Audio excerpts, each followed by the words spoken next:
Hello everyone, this is Story Dive. In this video I am breaking down and doing my best to explain a new trailer that looks very intriguing. It is of course the highly anticipated and highly requested sequel to the 2013 masterpiece Hansel and Gretel Witch Hunters, starring Hawkeye. Wait, sorry. Actually, it's a new horror film set to release in 2020 based on the classic fairy tale by Jacob and Wilhelm Grimm, Hansel and Gretel. Although this film is somewhat dyslexically titled Gretel and Hansel. The Brothers Grimm fairy tales have been adapted countless times in countless movie variations, I'm sure most famously by Disney, but this looks to be a darker film, perhaps a bit more true to the darkness and bleakness of the original Grimm fairy tale. There was another film that kind of did that, a Korean film in 2007, and I actually quite enjoyed that one. However, it didn't really stick to the original source material, and this new film seems like it will, more so. Gretel and Hansel is directed by Osgood Perkins, who directed what I feel is a underrated horror film in 2015 called The Blackcoat's Daughter. He followed this up with another horror film in 2016 for Netflix called I Am the Pretty Thing That Lives in the House, which I didn't see, but I do think that based on Blackcoat's Daughter, he is a horror director that you should look out for. And incidentally, the horror lineage runs strong in him because he is the son of Anthony Perkins, the actor who played one of the most iconic horror villains ever, Norman Bates. The director has stated that this adaptation will stay faithful to the original story. However, there definitely seems to be some intriguing details in the trailer that differ from the original tale, all of which I will go over as I go through the trailer shot by shot and just give you my thoughts and ideas on it. So let's get started. The trailer begins with what looks like Hansel sharpening a saw. In the original tale, he and Gretel are the children of a woodcutter, so he's probably intending to help his father. Some nice shots of a beautifully dark, bleak forest in the end of fall, beginning of winter. Fairytale has a way of getting into your head, even before you hear it. Somehow you just know it. We hear the voice of Gretel, who is played by It star Sophia Lillis. Gretel says a fairy tale has a way of getting into your head even before you hear it. Somehow you just know it, which I believe is very true. It alludes to the older folklore that a lot of these fairy tales are based on. When we read a fairy tale, it feels like something old, something we've heard before, because often we have heard it before, at least a version of it. Because her character is talking about fairy tales in this trailer, it makes me believe that this film will use a frame story technique, meaning Gretel will either begin the film by telling the tale, or during the film she will tell other fairy tales, tales within tales. And part of the reason I believe that is that this film, based on Hansel and Gretel's dress and a few other elements, seems to be set in the early or mid 1800s, around the time that the Brothers Grimm tales would have been popularized. However, looking on IMDb, there are some actors that are credited as mounted knight, seemingly anachronistic characters. However, they would make sense if Gretel tells fairy tales and we get a frame story, and perhaps this frame story will be another Brothers Grimm fairy tale. Which one, I don't know, but I'll get back to that later. Hansel and Gretel approach the house. It doesn't look like it's made out of gingerbread, and it is a foreboding triangle shape, very much like the temple in Midsommar. I'm not accusing the director of plagiarism here because this was probably shot before Midsommar came out. And also the triangle shape, it's kind of a trend actually. It has some allusions to sacred geometry and occult symbols. For example, the triangle is thought to be used as a shape that summons beings, and that might be the illusion here. Then Gretel sees what looks like a very stereotypical witch right out of The Wizard of Oz. But actually, I don't think this is the witch, because we see the witch later and her dress is nothing like this. I think this is in Gretel's mind. And if Gretel is telling fairy tales in the film, then she would probably have her own idea of the witch character. Pleased to make your acquaintance. I'm called Gretel, and this rough one here is my brother Hansel. We hear Gretel introducing herself to the witch. She's played by Alice Krige, who recently played a very similar character in Carnival Row. There is a huge spread of food out, and both Hansel and Gretel seem to be digging in, although Gretel is a little bit more reticent than Hansel, or Hansel as she says. I'm going with the Zoolander pronunciation. The witch pulls off some strands of Hansel's hair, and she smells them, likely trying to get an idea of how Hansel will taste. And now might be a good time to go a little bit more in depth on this witch character. The witch in the original Brothers Grimm fairy tale is not named. However, on IMDb, she is called Hulda, which is very interesting because Hulda is in fact a very mysterious, very complex character in folklore and mythology. She has many different names and there are many different figures associated with her, but more commonly she is known as Frau Holle, which is the title of another Brothers Grimm fairy tale. Frau Holle is sometimes known as Mother Holle, Mother Hulda, Old Mother Frost, among other names. In folklore, Frau Holle is associated with winter, and specifically the 12 days of Christmas. Every time she fluffs her pillows and sheets, the feathers that come out from these pillows cause the snow. In folklore, Holle also has a connection with the dead, and specifically she is thought to collect the souls of unbaptized children, which may have a connection to her character in Gretel and Hansel.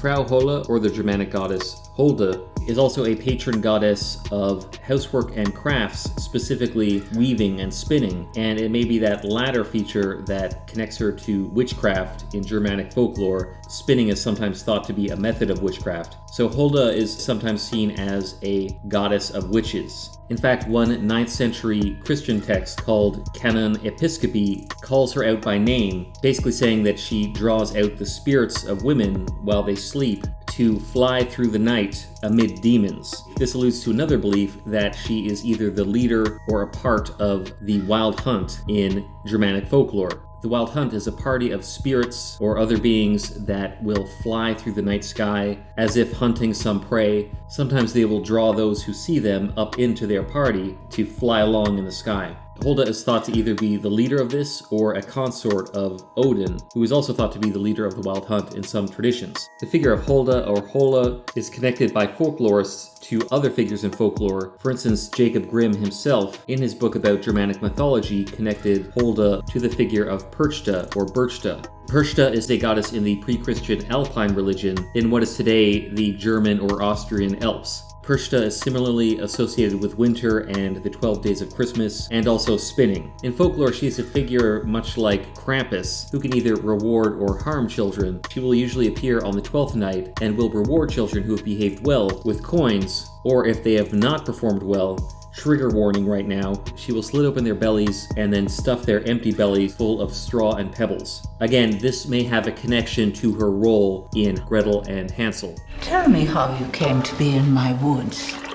Hulda the witch says, "Tell me how you came to be in my woods," meaning she owns the woods, she is a guardian of it. Then we have a shot of what appears to be in the house we saw earlier, or perhaps it's a separate barn that we will see later in the trailer, used specifically for baking, we'll say, in quotes, baking. As you can see, there's a drain from which a lot of blood is emerging. We see a shot of Gretel's eye looking through what appears to be something like a triangle-shaped keyhole. Again, the triangle motif continues. There's too much and it isn't right. Gretel says there's too much and it isn't right. She's beginning to sense something is wrong with their stay at said gingerbread house. We also see her entering a room, which I think we'll see more of later in the trailer. Then we get a shot of what I alluded to earlier, the barn. This may be part of some of the earlier scenes, and from the chimney, the smoke becomes red, perhaps because Hulda has killed someone and is either cooking them or using them in some kind of ritual. We see Hansel sharpening an axe with Hulda. It's somewhat ironic because that axe could be used against him later. And now we see Hansel discovering children's shoes hanging from trees in the woods. This implies, of course, that other children have showed up at this house before them, and all of them met their end. In the original fairy tale, the witch builds the house out of gingerbread to entice children. It's the bait. Careful, dear. I'd hate for you to start something you can't stop. Then Hulda says to Gretel, "I'd hate for you to start something you can't stop." This may be an allusion to the Perchta interpretation of the character. She is also thought to punish girls who do not do all their spinning and weaving work. And I anticipate, much like in the original Hansel and Gretel tale, that she will get Gretel to do a lot of the work, the spinning, the cooking, etc. And I think what she's saying here is you have to finish your work or you're going to get stuffed. One of the traditions with the variation of Hulda called Perchta is that Perchta will punish children who do not eat the traditional gruel and fish. So punish children that eat sweets and things like that. It's kind of similar to the tale of Hansel and Gretel. Perhaps Hansel becomes a bit too gluttonous, and that's why Hulda targets him. Then we see some bones being burned in what looks like the barn or whatever it is. And in this shot we see some villagers looking very unhappy. They are perhaps experiencing the famine woman that is referenced at the beginning of the Hansel and Gretel tale. Although looking at their dress looks way more medieval than what Hansel and Gretel are wearing. So again, this might be a shot from one of the fairy tales told by Gretel. In this shot, we see what looks like a smith directing a red-hot poker at his face, specifically his eye, and I think we'll see him again in the trailer. Gretel looks at many versions of herself in a few mirrors, perhaps questioning who she is, her identity. Hansel is being led by Hulda to what looks like the burning bones we saw earlier. Then we see what looks like the witch that we saw earlier in this sort of classical pointy hat garb, digging a grave. This shot reveals what I guess is the blacksmith from earlier. He is now missing one of his eyes and seems to have gone completely mad, probably as a result of the witch enchanting him. The one eye may also be a reference to Odin, or Woden, who is connected to Hulda, as I mentioned earlier, through the Wild Hunt. In this shot, we see Gretel in the room that we saw earlier. She is wearing a completely different garb, robes that were perhaps given to her by Hulda. There are spikes on this table, and here we see the hunter, who is played by Charles Babalola. One of the few details that is revealed about the plot is that Hansel and Gretel will meet a kindly hunter, who is this character, but unfortunately comes under the spell of Hulda. In this shot, we see Hulda, or perhaps another witch, pulling the blood out of a baby. Pretty dark stuff, and again, an allusion to taking the souls of children, like Frau Holle is thought to do with unbaptized children. There are differing opinions on where exactly she takes them. And then we have Hulda, the witch, putting out her hand as if to stop someone, and as we can see, her fingers are covered in ash. I've seen this theme before in Wicca, the dark fingers, but I'm actually not sure exactly what it means. I think it might have something to do with fire magic, the soot from fire for magical purposes, and then also, as you can see, her ring is inverted as well, which I'm not sure about, but if you do, please let me know. Gretel wakes up. It seems like the shot we saw earlier with the hunter, and in front of her we see an empty plate. Because she's dressed up this way, I expect this might be some kind of ritual that the witch is putting her through, and she's being made to eat something. I didn't want to go there, but let's face it, it might be Hansel. The final shot uses this almost stop motion like editing, which I really like because it reminds me of dark stop motion movies like the movies of Jan Svankmajer. Hulda pulls a long braided strand of hair out of her mouth, and in the next shot we can see she places it on the table in front of her next to some coffee. None of the children we've seen so far have blonde hair, so I think this might actually be an allusion to Rapunzel, another Brothers Grimm tale that also features a witch.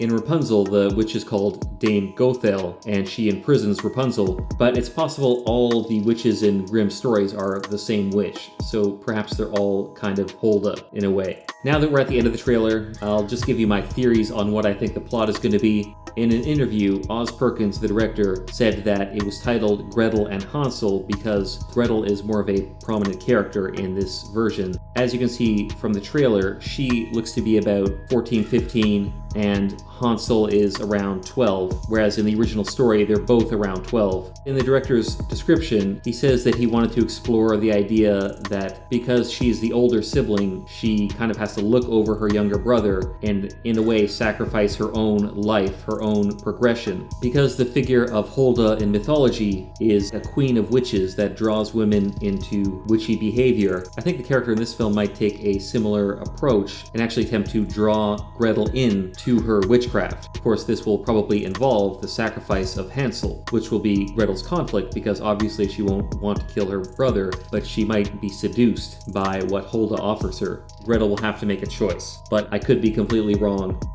That is my explanation and theories and thoughts on this trailer for this new film, Gretel and Hansel, that will premiere next year. I would like to hear your thoughts on the trailer and the film and the folklore or the other references I made during this video. Did I get something wrong? Do you think my theory is way off? What is your theory regarding the plot? Please let me know all this and more in the comments below. If you enjoyed this video, please give it a like and subscribe to the channel for more trailer breakdowns like this, as well as breakdowns and explanations of your favorite TV, movies, and games. Thanks for watching. Until next time.